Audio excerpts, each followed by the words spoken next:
Standard PS2 start. Stage is pretty good. I'd imagine it's going to be Rob Wolf, considering Kero has a ton of Inkling experience, and I don't think Raffi wants to deal with that, especially since Rob is probably his main, and he was lapping it, of course. Yep, you're right. Yep.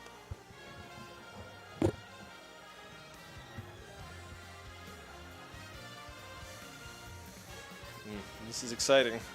So as far as history goes, Raffi, as we all know, he's already like top 10 in New England. He's basically got a ton of history.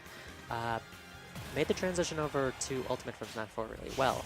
Kero, on the other hand, he was originally a Bayo player who was originally a Greninja player, and he kind of moved on to Wolf into this game, and it's been doing him a lot of wonders. He's beaten he's beaten Kuma, he's beaten Dread, he's beaten DM, etc., etc. And it seems that he's going to try and go for a slower gameplay than he did versus DM, which I do agree with, because one of the best things about Wolf is that he has a lot of positional pressure. It's kind of like, if the best way I could describe it is like, it's Fox without pressing buttons, but like with a heavy amount of ability to force you to respect him, just because the amount of hitboxes, or not the amount of hitboxes, but the strength of his hitboxes are like just right, the amount of disjoints he has really good frame traps, and in general he can just use those in order to gain positional pressure and slowly push Raffi into the corner into ledge trapping, which is probably like Wolf's like biggest strength. Everything you said.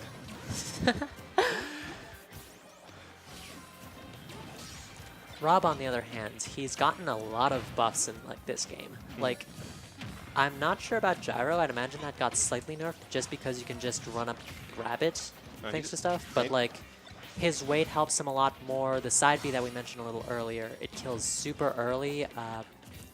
In a game where like a lot of recoveries are a bit worse, his recovery is like still amazing, considering he's still Shark without up air and still like. Yeah, his recovery was pretty strong in Brawl, if I remember correctly. Yeah. The only thing in Brawl was that he got kind of super abused by Meta Knight just because he didn't have the disjoints to get in. Oh, come on, everybody got abused by Meta Knight in Brawl. Thankfully, it doesn't seem like there's anyone that's actually, like, I guess, abusing the metagame right now. I mean, the Sakurai's team did a really good job of balancing this many characters, especially with how many characters are in the game. Yeah, honestly, it's really good. It's kind of a miracle that they pulled this off. Kero getting the forward air to take the first stock. He's just playing it slow, and like he's not really focusing super hard on the KO, which I like. Whoa, that match was insane. But like, at this point, I think that Raffi should... Honestly, I think that he should try and box him out a bit more. I think that it would be best for him if basically went for that. I was thinking that he would probably want to grab an air in general. Wasn't sure if it would scoop from ledge, but did. Ooh, nice. This is big position for Raffi. If he can keep Kero trapped in the corner, which it's still kind of a scuffle, it's back to neutral. But that was still really good damage from Raffi. If anything, I'd be interested to see how he responds to the corner game in general versus Raffi, or versus Kero, just because I think that there's a lot of potential for him to just like get a lot of percent off of, I guess, like corner pressure, considering Kero probably doesn't want to be at their position versus Rob, especially since that's something like that is going to kill. Oh, surprised it didn't. That is going to kill, though. Yeah, I was surprised he survived the first time. Yeah.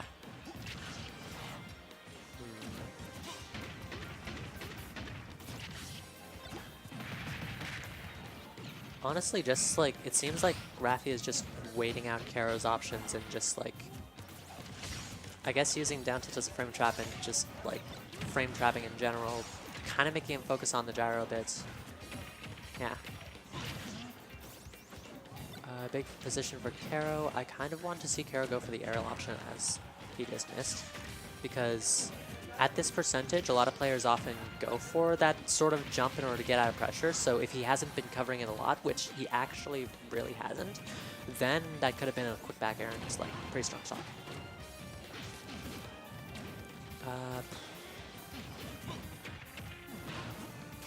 I'm surprised Raffi just threw the gyro in the other direction. Oh, surprised that he Ooh. died. I guess that's kind of the thing where, like, if you use a special when you're that far in the glass, then you just kaput. Well.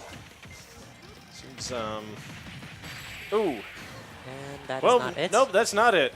Yep, kill screens can kind of be deceptive sometimes, especially with that rage, honestly. And Kero's got a big hurdle to overcome with this high percentage, though. Yeah, it looks like Raffi is just fishing for the right moment for Kero to like overextend so that he can hit him with something like Nair or the side B as we saw before, Right. even though something that committal is probably not going to be something that he wants to go for. Kero's not letting up, though. It's like, Yeah, if anything, a position like this is kind of where Wolf is pretty good because like he can just keep putting on the pressure that he has been and kind of trying to play the game. I just want to see Kero like slow it down a little, maybe not go for as many jumps as he is right now, because a really easy call out that Raffi seems to be able to make right now is if he just goes for an up air anti-air. yeah, Kero's had some real near misses so far.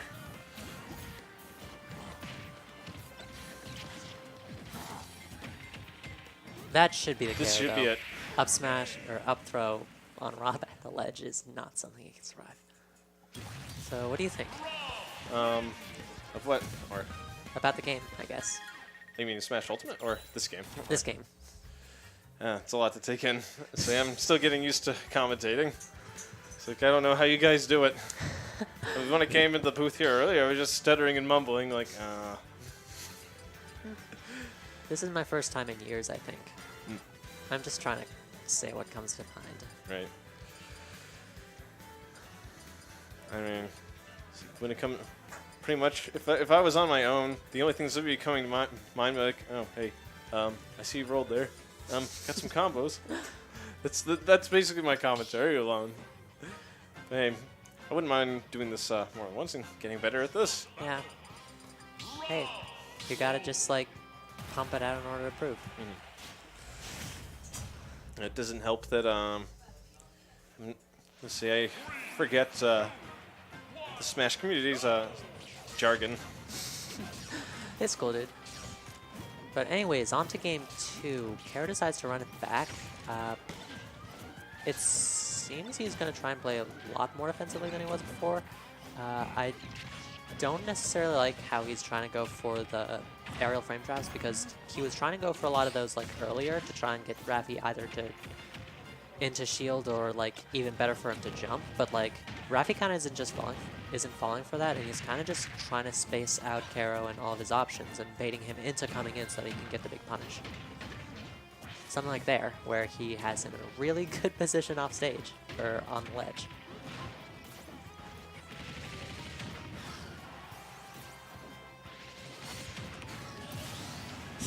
I don't think Kero could have done anything in that position. Side B kind of just covered everything. Yeah, that air spinning, that's Rob's side A attack, right? Yeah. Or side B. Side B, right? Yeah.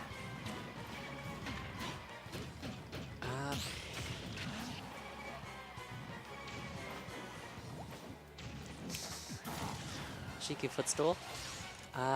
In general, I kind of want to see Raffi just like, I guess just keep boxing Kero out like he has. He's been doing a really good job at it, and I guess I don't really have anything to say about it. He's been playing generally really solid. I think it's more on Kero to adapt and like, I guess, get through this wall of Rob that is this heavy. Also, Raffi should definitely stop doing that because Kero has definitely shown that he can like parry that, and maybe if he mixed up his timing on the down tilts, that would actually make it a lot harder for him to parry. Alternatively, going for something like a down tilt nair pressure string. Ooh, that was nice. Yeah, very.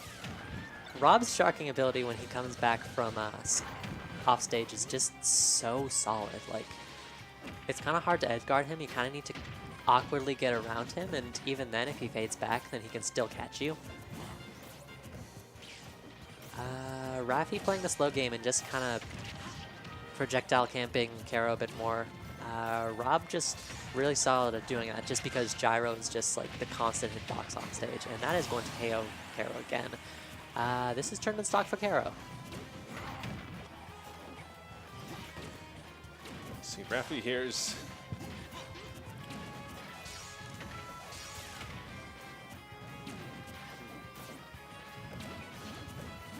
He's, yeah, I'm sorry. I'm just really bad at this. It's cool.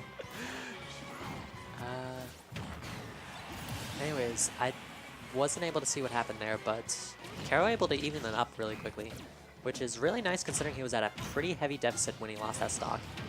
I think that right now I want to see more ground game from Kero, and from Raffi, I kind of just want to see him, I guess, also slow down a bit. Like, I think that the way he's boxing out Kero and just forcing him to basically be in the positioning that he wants him to be is just been super good.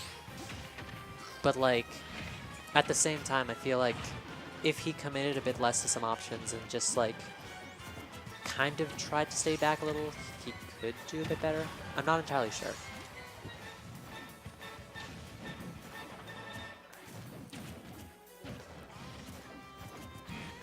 He was trying to grab him there. Yeah. I guess the question is who'll get greedy first, because they're both like not trying to be patient. Raffi right now has a really bad roll habit. I wouldn't be surprised if we saw a flash in neutral from Kero if he can just call it out super hard, because that would just take the game for him.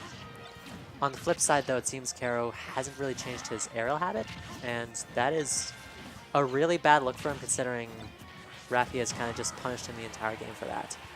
Really nice up B, like going past the ledge to try and catch him. There's the flash in neutral that I was talking about, but like... Yeah, Raffi's really taking advantage of Rob's aerial mobility in this game. Yeah, Rob's aerial potential is just kind of crazy. That's going to be it. And that's it. Is this 3 out of 5? That was 2 out of 3. Maybe it's 3 out of 5 because it's a payout to top 4 today. So... Oh, we'll find out in a minute. I guess game 3, Raffi has just been super solid, but Kero's starting to adapt. I think that Raffi should, honestly, like, I don't even think that it's that he's like going in a bit too hard like I was saying. I think that it's more that he needs to tighten up his defenses a bit, because like whenever Kero starts putting on the pressure, we saw that he goes a lot for the rolls and a lot for kind of just panic options, panic defensive options, and I think that if he wants to like surefire take this game 3, he just kind of needs to be less afraid of Kero, even though Kero has been doing a pretty decent job at making him respect him.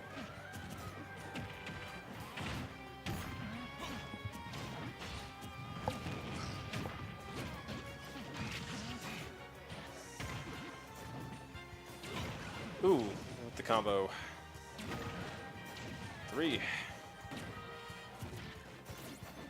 Advantage is probably one of Wolf's better positions just because he can kind of abuse characters with his up air and forward air, both of which aren't super disjointed, but like have them, so that's better than nothing.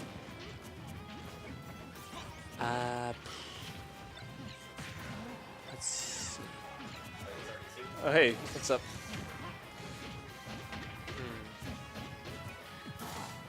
The commentary booth is being invaded.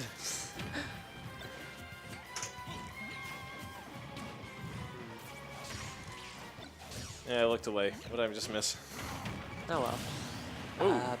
So up smash is actually a really interesting move on Wolf. The first hit of up smash actually like scoops up people really well, especially if they're like at ledge or like trying to do a roll. It covers a lot of options, but at the same time it's also like a lot more committal than you'd expect. So like, or a lot more committal than, yeah, just really commitment. So it was interesting to see how Kero just like kind of called out Raffi's, I believe it was either jump or like a run-in or something along those lines. I didn't catch it.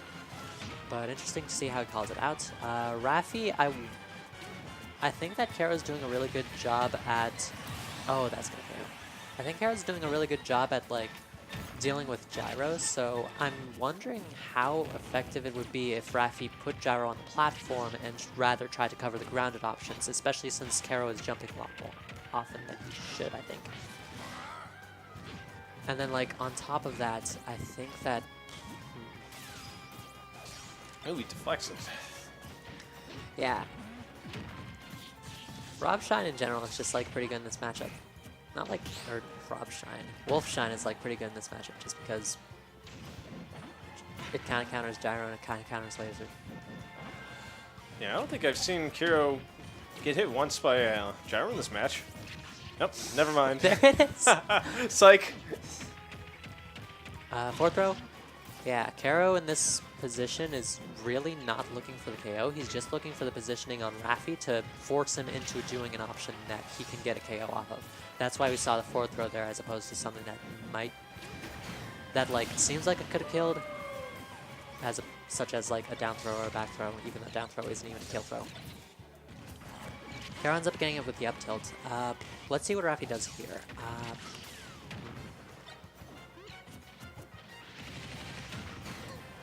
Good move. It is a very good move, but at that percentage, it's not going to KO. I think that Raffi is starting to do a better job at playing outside of Kero's range right now, because like Kero has been showing a lot more that he can basically box with Raffi than he has in the previous two games, thanks to his a bit more grounded game and a bit more patience. But in response, I kind of want to see Raffi play a bit more, say, that range that we just saw right after he rolled away from ledge. Because at this range, Kero is going to do a lot more of a bait and punish style that he has been getting a lot of off of. Plus, at the range outside of Wolf's, I'd say outside of his forward air and inside his laser, I'd say the best range is for him, because that would allow him to whip punish really hard on Wolf. And yeah, if anything, he's evened it up really nicely, so that's nice.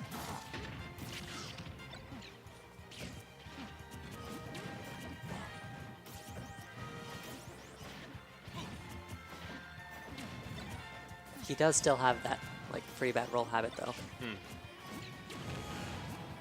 I think it's a lot more noticeable at high percents. I think that that's going to be a mash. Kero does not get caught in the berries at all. Ooh, oh, that was a really nice trap. Basically ledge trapping with gyro so that you can down tilt Kero's get up and pressure him off of the gyro, and that was able to combo off of